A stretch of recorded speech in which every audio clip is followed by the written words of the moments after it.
नमस्ते दोस्तों। बहू को तो कुछ आता ही नहीं, ये क्या चाय बनाई है। इसमें चाय पत्ती और शक्कर दोनों ही नहीं है। मजा नहीं आया, फिर से बनाकर लाओ।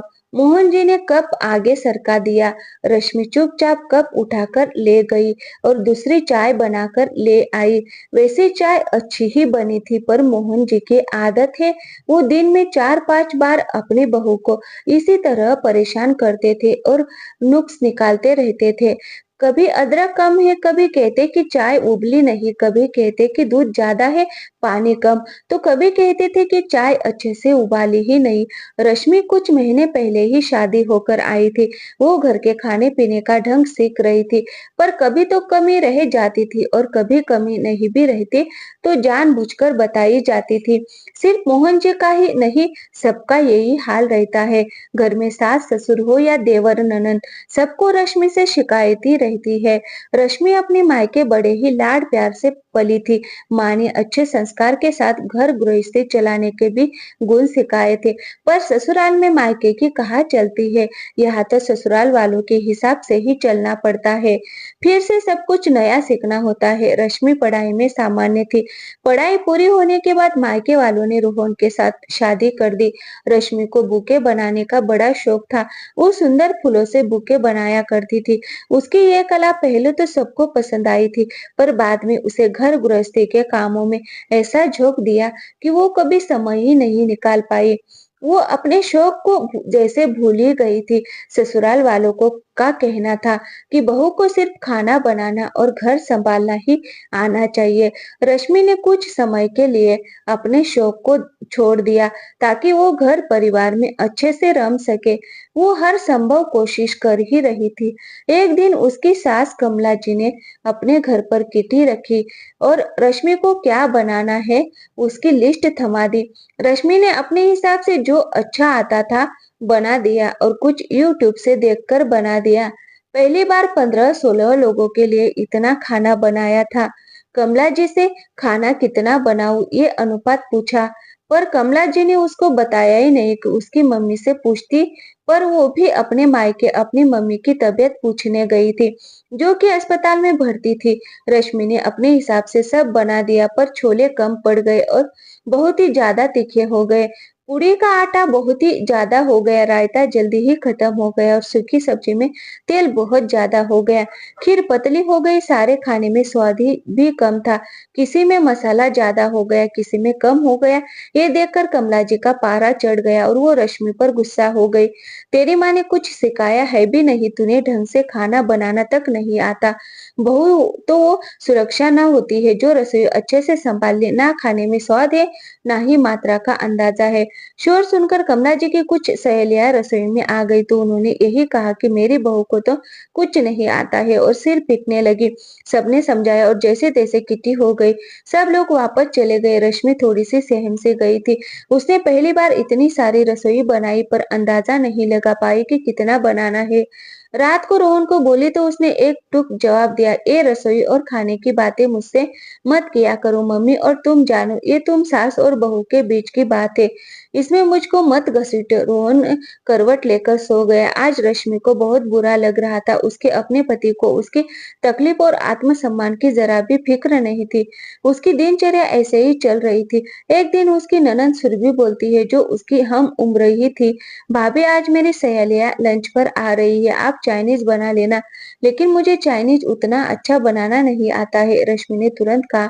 इस पर सुरभि बोली, क्या भाभी आपको तो कुछ भी नहीं आता है, यूट्यूब तो है, उससे देखकर बना लेना। सिर्फ 5 ही तो सहेलियां आ रही है, मैं कुछ इंडियन फूड बना दो।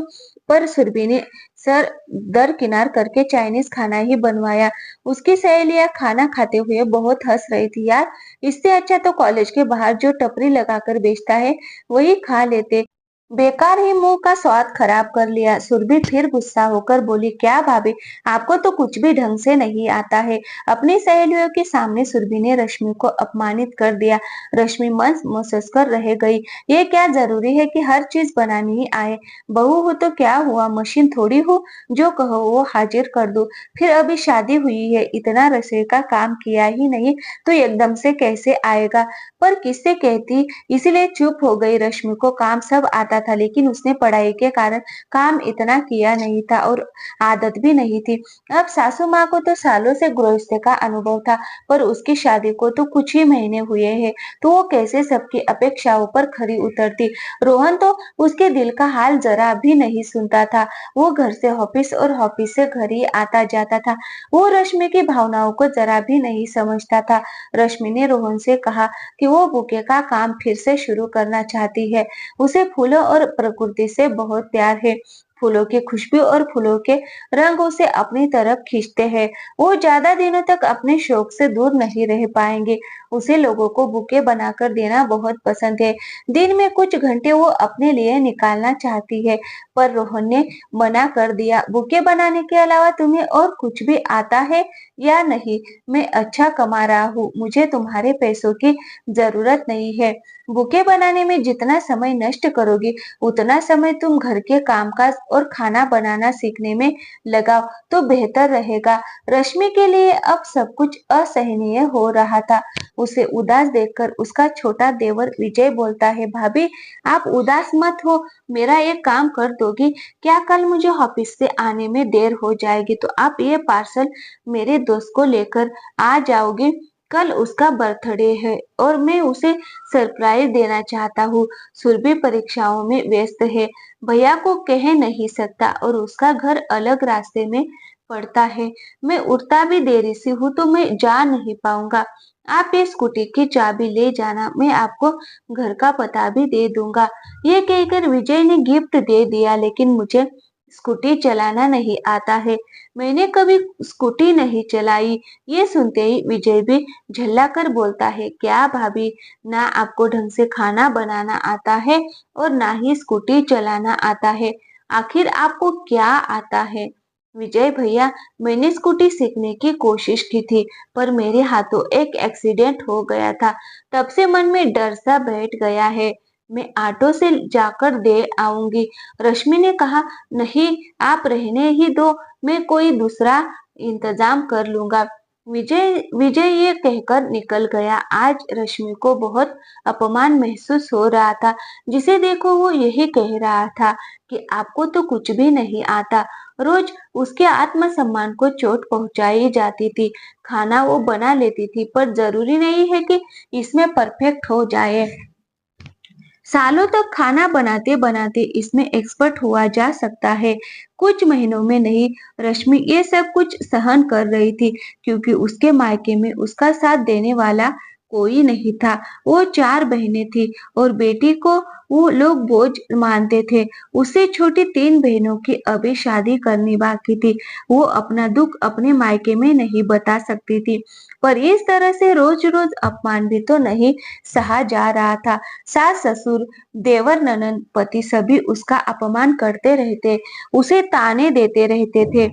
उसका बुके बनाने का और पॉट में पौधे सजाने का हुनर तो कई जंग खा रहा था। उसने एक दिन हिम्मत जुटाई और पति से कहा कि उसे बुके का काम शुरू करना है, अपने हुनर को चमकाना है, नहीं तो वो गृहस्थी में कहीं खो जाएगी। उसने बहुत जिद की। रोहन ने कह दिया, ठीक है, जो भी करना है घर से कर लो, कहीं आने जाने की जरूरत नहीं है। मेरी माँ और बहन को तकलीफ नहीं होनी चाहिए। रसोई तुम्हें ही बनानी होगी। रश्मि के तो रश्मि के तो पंख लग गए। उसने अपनी सोसाइटी के ग्रुप में अपने पिछले बनाए बुके के फोटोज डालने शुरू किए। उसे ऑर्डर मिलने लगे। रश्मि के काम की सभी तारीफ करने लगे और उसकी अच्छी कमाई होने लगी। ये देखकर रोहन ने भी उसे सहयोग देना शुरू किया। अब घर में बाहर वाला स्टोर रूम रश्मि ने काम में लेना शुरू कर दिया। शादी ब्याह हो या वैवाहिक वर्षगांठ, उसे बुके बनाने के लिए अच्छे अच्छे ऑर्डर मिलने लगे और कॉर्पोरेट जगत में भी सीनियर का वेलकम हो गया। कोई मीटिंग उसके बुके जाने लगे। अब वो रसोई में कम ध्यान दे पाती थी। कमला जी ने अपनी बेटी से शिकायत की, तो उसने अपनी माँ से कहा, मम्मी हम खाना बनाने वाली रख लेते हैं। रश्मि तो अब व्यस्त रहने लगी है और अच्छा भी कमाने लगी है तो हमें भी सहयोग करना चाहिए। रश्मि खाना बनाएगी तो बुके के ऑर्डर पूरे नहीं कर पाएगी। अपने बेटे के मुंह से ये बात सुनकर कमला जी दंग रह गई। पर जब पति पत्नी की तरफ बोले तो पत्नी को ससुराल वाले एक ताना भी नहीं दे सकते हैं। पति का साथ बहुत जरूरी है। अब रश्मि का आत्मविश्वास और भी बढ़ने लगा था। घर का स्टोर रूम माल और सामान के लिए छोटा पड़ने लगना, बाहर किराए की बड़ी सी दुकान ले ली और मदद के लिए 2-3 लड़कियों को रख लिया गया। बुके के साथ रश्मि पौधों से सजाकर पॉट भी बेचने लगी। उसके सजाए पॉट भी बहुत ही सुंदर होते थे। बड़ी-बड़ी मीटिंग्स में उसके बनाए पॉट गिफ्ट किए जाने लगे। इसी के साथ वो पर्यावरण की रक्षा के लिए पेड़ भी लगाने लगी। शहर में पेड़ों को लेकर जागृति फैलाने लगी।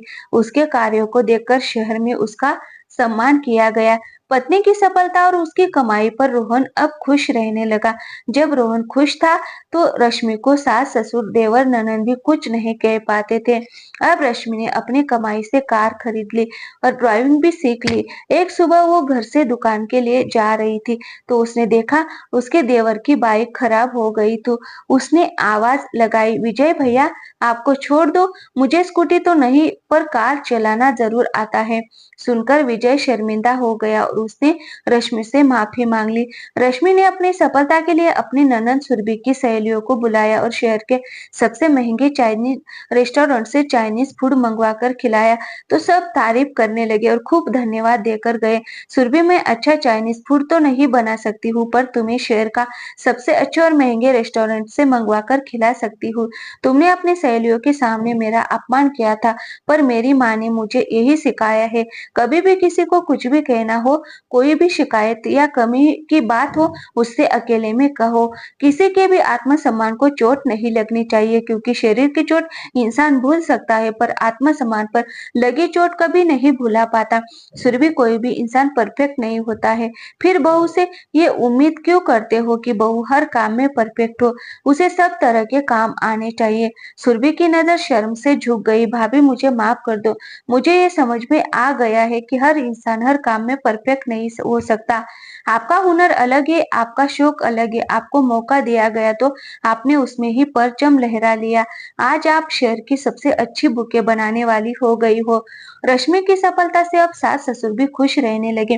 बेटा बेटी तो नाम रोशन करते हैं पर उनकी बहू ने तो अपने काम और हुनर से उनका ही नाम रोशन कर दिया। रश्मि अब खुश रहने लगी थी। एक बार रोहन ने मना कर दिया था पर फिर उसने हिम्मत नहीं हारी। दोबारा रोहन को हाँ करना ही पड़ा। अपने काम के प्रति जुनून हो तो सब कुछ संभव है, सिर्फ करने की चाह होनी चाहिए। दोस्तों, आत्मसम्मान सबसे बड़ी चीज है। उस पर चोट लगती है तो दर्द होता है।